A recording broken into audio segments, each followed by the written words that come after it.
Yeah. Hi, good afternoon, everyone. My name is Ashley Arndt, and I am presenting my case study on the U.S. dry cleaning industry. So today we're going to talk about a couple different things out of the case study and then the market in general around the dry cleaning industry. I'm going to give you a little bit of background on the case study. I'm going to talk a little bit about why this market is so fragmented. We'll take a look at some strategic analysis, and then we'll look at the specific example that was in the case study in which was unsuccessful with the Zoots model. And finally, we'll provide some solutions and recommendations and what's trending in this industry in 2018 versus several years ago. Okay, so a little bit of background or overview of the case study. A couple of statistics here is that the dry cleaning industry employs roughly 30,000 individual businesses. This makes up 165,000 people that the industry employs. The median annual sales of the industry is $200,000. It has defied its efforts to consolidate, has not been successful really to date. Larger companies tend to dominate most of the revenue, such as hospitals and hotels. So they have a consistent need for this service, and it's consistent, and they have a large customer base, so they drive a lot of the revenue in this industry. One of the things about dry cleaning is convenience is a major driving factor for someone to choose a dry cleaner, and the level of customer service as well. They take it out to your car, they have a drive-through window, they make it easy for the customer. That helps with this industry as well. And then we will take a look, like I said earlier, at the Zoots model of this with Staples and why that was proven to be unsuccessful. Just another couple things about the industry is that well, actually I'm gonna talk about that in the next slide. So I'm gonna go to the next slide. Talk a little bit about why this fragmented structure in the dry cleaning industry. So a fragmented structure, basically there's no market share. There's no market share, and I say no problem here because for some people it is advantageous to have a fragmented industry because it is a great place for entrepreneurs and gives them, leverage when there aren't any big players in the industry. So there's no big players, there's very low entry barriers, and you can work on differentiation in the industry. So the dry cleaning industry appeals to a lot of immigrants because there is a low entry barrier, low capital cost. So that's one thing that they tend to look after when going to start a small business to make a good income. So I found this chart here. It shows a graphic basically of the laundry facilities and dry cleaning services. It's a projection starting in 2014, which goes into 2025. And there's 4 areas. We've got retail laundry, dry clean, coin operated, commercial and industrial, and others. So it's just showing that there is going to be steady growth like throughout the years in this industry. But the dynamic will be changing, and the level of customer service and the way that we interact with our dry cleaner is going to drastically change as well. Because customers today want everything immediately. We want to be engaged, and we want to know, like, at every point in time what's happening with our service. So when is it done? When is it ready? When can I pick it up? When can it come to my door? So the industry is changing, but I just wanted to show that there is going to be, growth in the future in this industry.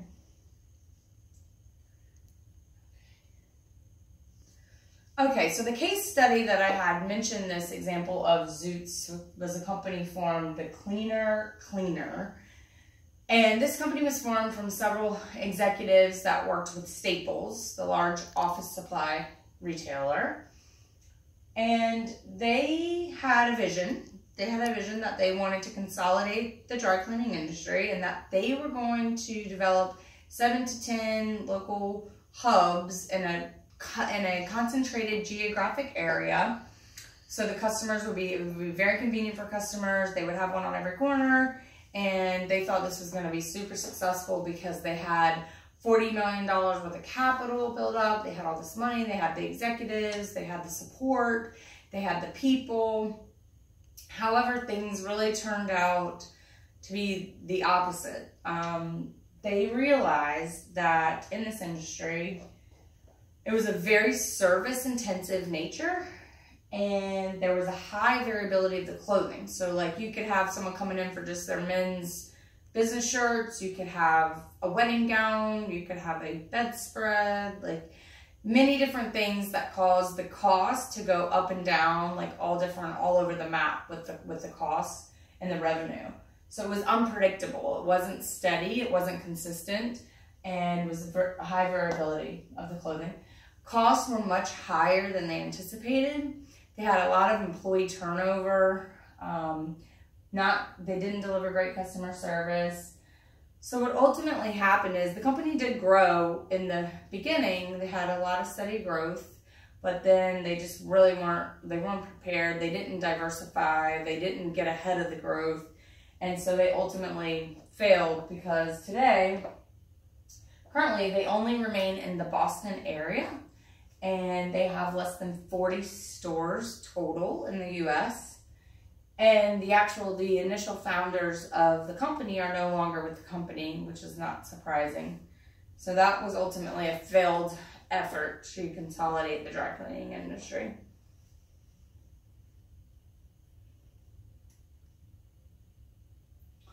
So I did just a little bit of research on consolidating the market and what are companies doing today.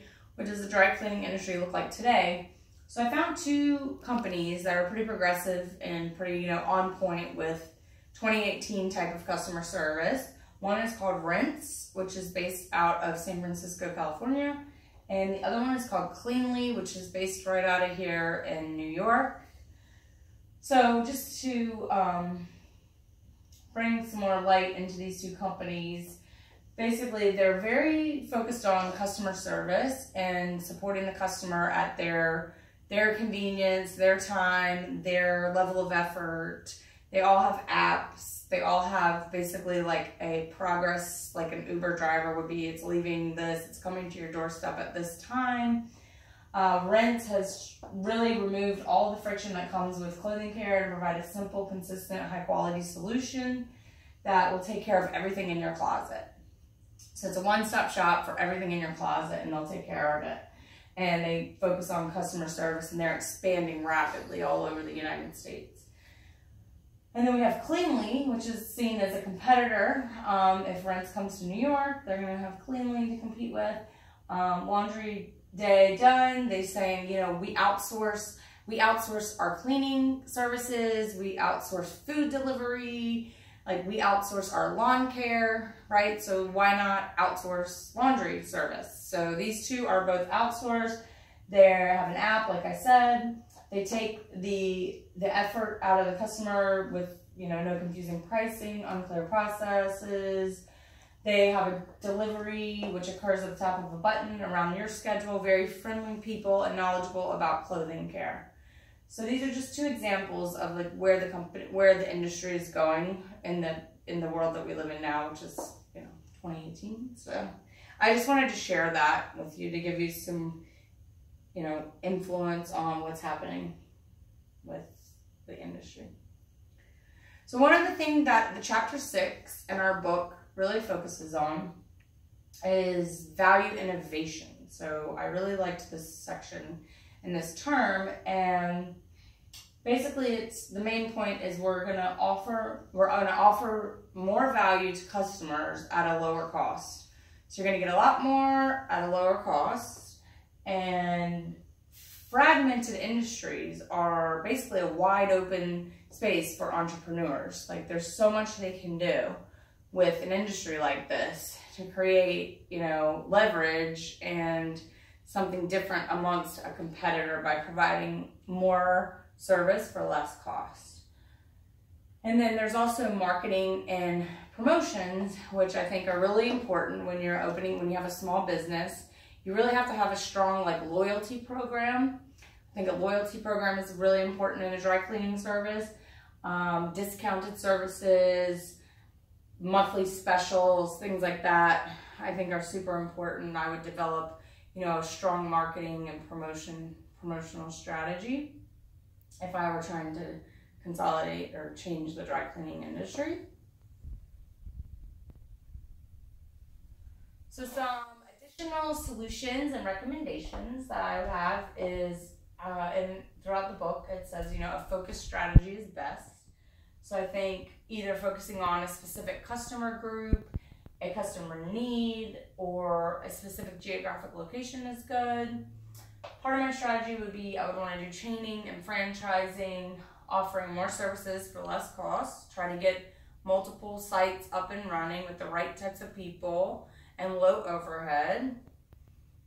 And I would also enter into the digital space, creating an app and promotions and offering delivery to the home and business with real-time text notifications. So I would be able to provide all of that to the customer with the dry cleaning services. Okay, so in conclusion, we went through some background on the case study, an overview of that. We looked at a little bit of why it is a fragmented industry, discussed some strategic analysis around why we think certain things would be successful, why they wouldn't be successful, what opportunities are out there now, and then lastly, we took a look at some solutions, recommendations of how I would attempt to consolidate the dry cleaning industry. So thank you all for your time today. I appreciate you looking at the presentation. And that's it.